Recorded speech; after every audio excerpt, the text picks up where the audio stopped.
अस्सलामु अलैकुम वरहमतुल्लाहि वबरकातुह।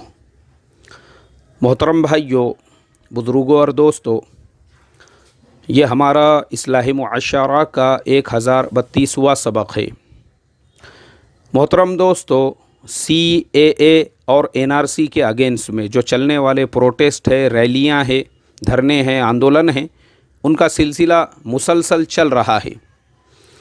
आज हम आपको CAA और NRC के अगेंस्ट में पूरे मुल्क में होने वाले जो प्रोटेस्ट है और उसके जो नताइज है उसके बारे में, और झारखंड इलेक्शन के जो रिज़ल्ट है उसके बारे में डिटेल्स के अंदर बताएंगे। तो सबसे पहले हम शुरुआत करते हैं झारखंड के इलेक्शन से। झारखंड के अंदर अभी 2 दिन पहले वहाँ के विधानसभा इलेक्शन का रिज़ल्ट हमारे सामने आया है। 81 सीटों की जो विधानसभा थी, वहाँ पे 41 सीट वो मेजॉरिटी के लिए चाहिए थे, और कांग्रेस, झारखंड मुक्ति मोर्चा और राष्ट्रीय जनता दल का जो गठबंधन था, जो अलाइंस था, उसको वहाँ पे वाज़ेह अक्सरियत यानी खुली हुई कामयाबी मिल चुकी है। 41 सीट वहाँ पे मेजॉरिटी के लिए चाहिए थी। झारखंड मुक्ति मोर्चा को 30, कांग्रेस को 16 और राष्ट्रीय जनता दल को 1 सीट। इस तरीके से 47 यानी 47 सीट वहाँ पे इस अलाइंस को मिल चुकी है और बीजेपी का वहाँ से सफाया हो चुका है। अगर आप देखेंगे तो पिछले 1 साल के अंदर देश के 5 स्टेट्स ऐसे हैं जो बीजेपी के हाथ से निकल चुके हैं। वहाँ पे कांग्रेस या किसी और अलाइंस की गवर्नमेंट बन चुकी है।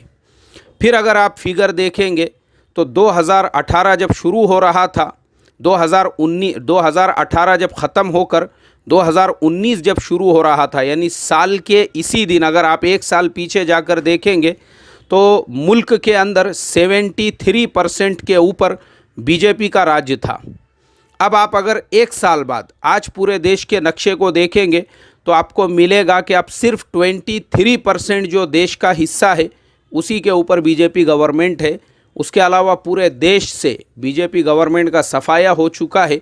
अब नॉर्थ ईस्ट के जो स्टेट्स हैं, वो सारे स्टेट्स के अंदर जो बीजेपी गवर्नमेंट हमको नज़र आ रही है, उसके पीछे एक फैक्ट है, और वो फैक्ट ये है कि नॉर्थ ईस्ट के जो स्टेट्स है, आसाम के जो लोग हैं, उन्होंने इसलिए बीजेपी को वोट दिया था क्योंकि बीजेपी ने ये वादा किया था हम NRC को लागू करेंगे, और उसके बाद में वो सारे लोग जो NRC के रजिस्टर में नहीं रहेंगे उनको हम अपने देश से उनके देश में वापस भेज देंगे।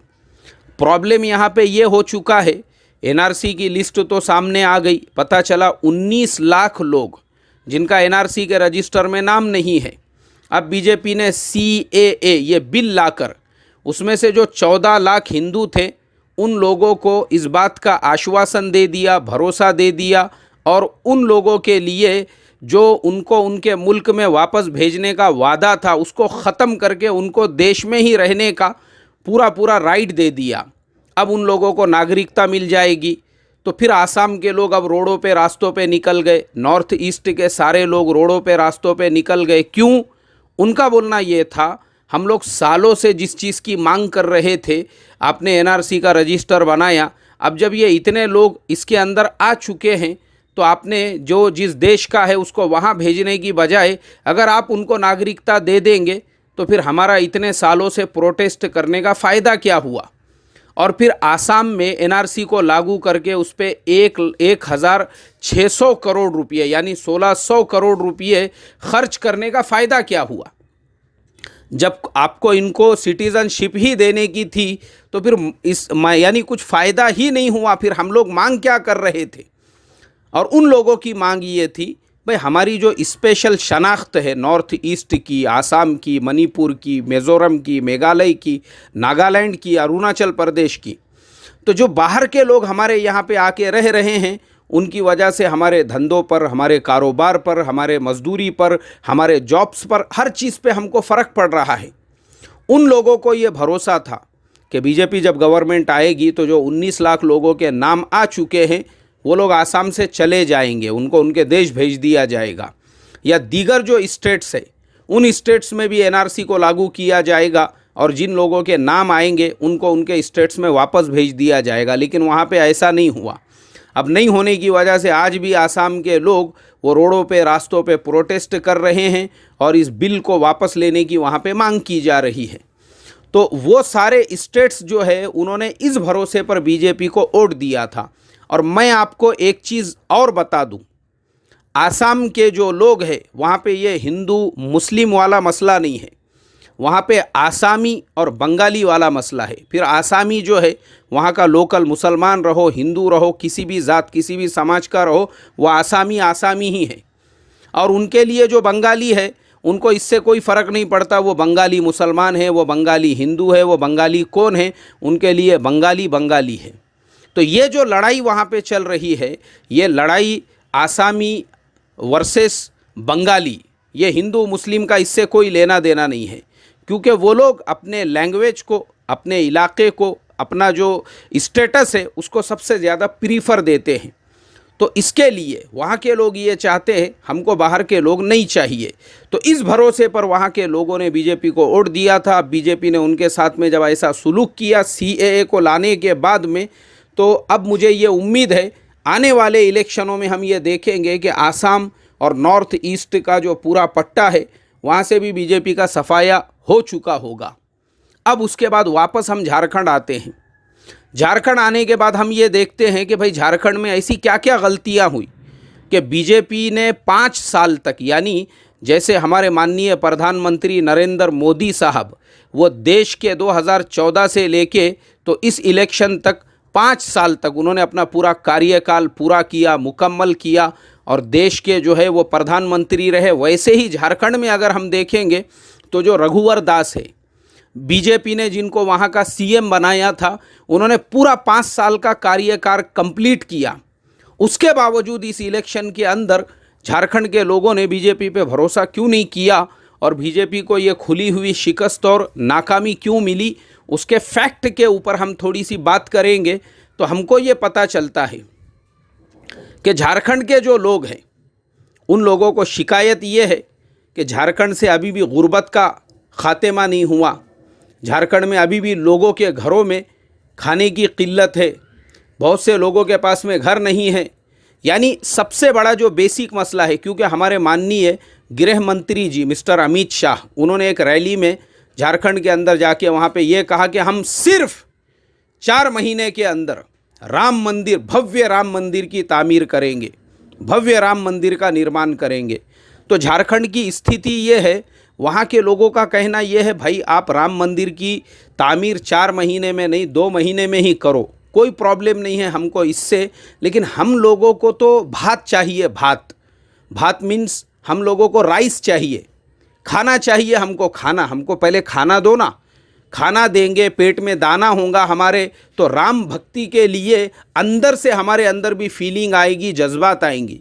अब अगर आप भव्य राम मंदिर की तामीर कर दोगे हमको कोई शिकायत नहीं, लेकिन हमारे पेट में दाना ही नहीं होगा तो फिर हम क्या करेंगे। हमको दाना चाहिए, दाना, हमको भात चाहिए, हमको खाना चाहिए।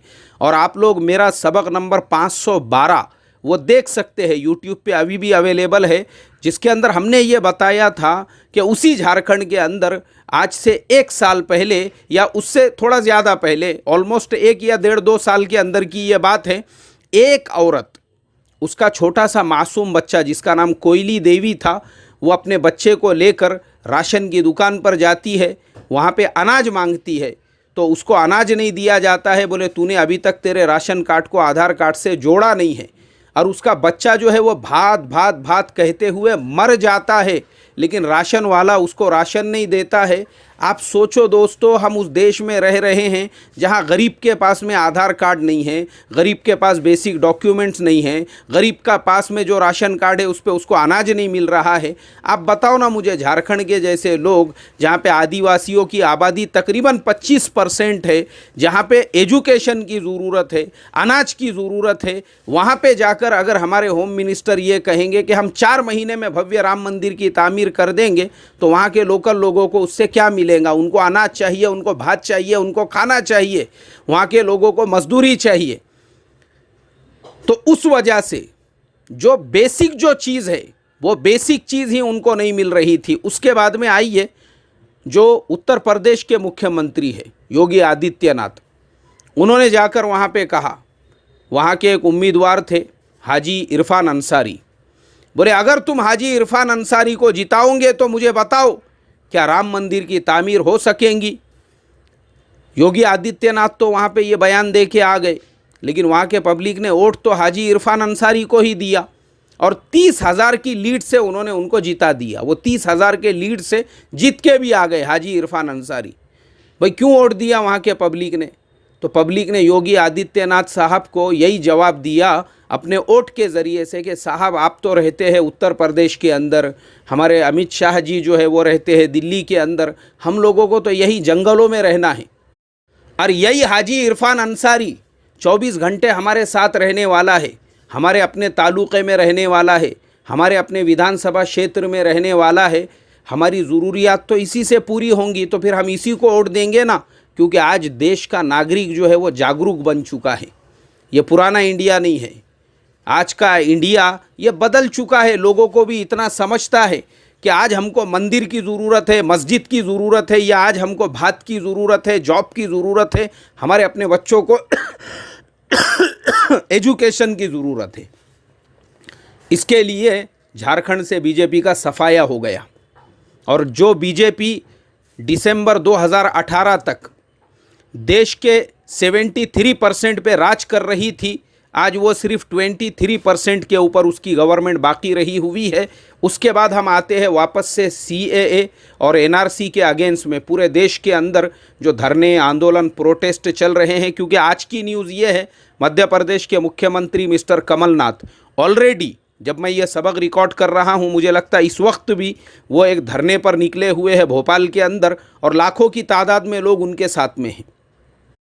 इसी तरीके से राजघाट के ऊपर परसों के दिन कांग्रेस पार्टी के जो आला ओहदेदारान हैं, जैसे सोनिया गांधी जी है, प्रियंका गांधी जी है, राहुल गांधी है और मिस्टर अहमद पटेल और राजस्थान के मुख्यमंत्री अशोक गहलोत वगैरह वगैरह, जितने भी उनके वर्किंग कमेटी के ऊपर के लेवल के लोग हैं, वो ये सारे लोग पूरे एक दिन के लिए राजघाट के ऊपर धरने आंदोलन में बैठे थे। ये हमारे लिए बड़े खुशी की बात है। इसी तरीके से कल प्रियंका गांधी और राहुल गांधी मीरठ के सफ़र पर थे, जहां पर वो जिन नौजवानों को गोली लगी है उनके माँ बाप से मिलना चाहते थे, जो वहां पे शहीद हो चुके हैं उनके माँ बाप से मुलाकात करना चाहते थे, लेकिन पुलिस ने उनको मीरठ में दाखिल नहीं होने दिया। अब दोस्तों हम आते हैं NRC और CAA के अगेंस्ट में उत्तर प्रदेश में जो प्रोटेस्ट हो रहे हैं, जो धरने आंदोलन दिए जा रहे हैं और जिस तरीके से पुलिस फायरिंग के अंदर 20 से ज़्यादा लोगों की जानें जा चुकी है। तो सबसे पहली चीज़ मेरी आप तमाम लोगों से ये है कि देखो, इन धरनों में, इन प्रोटेस्ट में, इन आंदोलन में सारे समाज के लोग हमारे साथ में हैं। अभी मैं न्यूज़ पढ़ रहा था कि बनारस हिंदू यूनिवर्सिटी के जो स्टूडेंट्स हैं वो हमारे साथ खड़े हुए हैं और एक स्टूडेंट जिसका नाम रजत सिंह है, कल उसको उसके डिग्री दी जा रही थी, उसने अपनी डिग्री लेने से इनकार कर दिया।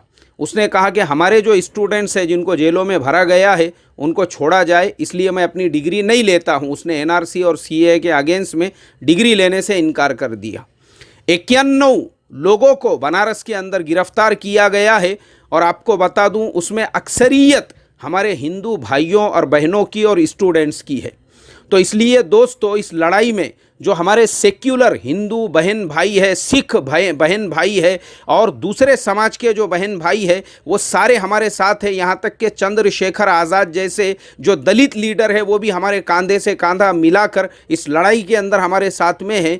तो अब हमारी जिम्मेदारी ये बनती है कि ऐसे सारे लोग जिनको गिरफ्तार किया गया है, जहां मुसलमान अपने मुस्लिम नौजवानों को कानूनी मदद देने के लिए आगे आ रहे हैं, तो ऐसे लोगों के लिए भी हम आगे आए। अब हमारे लिए वो मसला रहा नहीं अब हिंदू, मुस्लिम और सिख, ईसाई और दलित वाला, बल्कि अब हमारे लिए मसला इस लड़ाई के अंदर ये आ चुका है कि जितने समाज हमारे साथ में हैं हमको मिलकर लड़ना है। और मेरी रिक्वेस्ट और दरख्वास्त है उस इलाके के जो मुस्लिम कायदीन हैं उनसे भी कि वो ऐसे घरों पे भी जाकर मिले जिनके घरों के नौजवानों को पुलिस लेकर गई है, जो हमारे बिरादरान वतन के घर है, जैसे हमारे हिंदू भाइयों के मकानात थे, उनके घरों पे भी जाके उनको मदद पहुंचाए।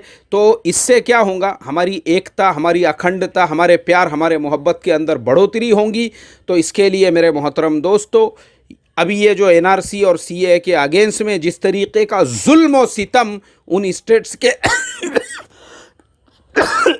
अंदर हो रहा है, अल्लाह जालिमों को और जुल्म करने वालों को जो अभी ढील दे रखी है, अल्लाह के घर पे देर है लेकिन अंधेर नहीं है। लेकिन ये लड़ाई हमको कानून के दायरे में रहकर लड़ना है। हमको किसी किस्म की हिंसा नहीं फैलानी है, बल्कि पुलिस के ज़रिए से और दीगर लोगों के ज़रिए से जो हिंसा फैलाई जा रही है, पूरी दुनिया उसको देख रही है, पूरी दुनिया। हमको कुछ बोलने की ज़रूरत नहीं है। अल्लाह ताला से यही दुआ करूँगा, अल्लाह हमारे देश की हिफाजत फरमाए और अल्लाह तबारक व ताला हमारी एकता, हमारी अखंडता, हमारे प्यार मोहब्बत को हमेशा बाकी रखे। जय हिंद। इसी बात पर मैं अपनी बात को ख़त्म करता हूँ।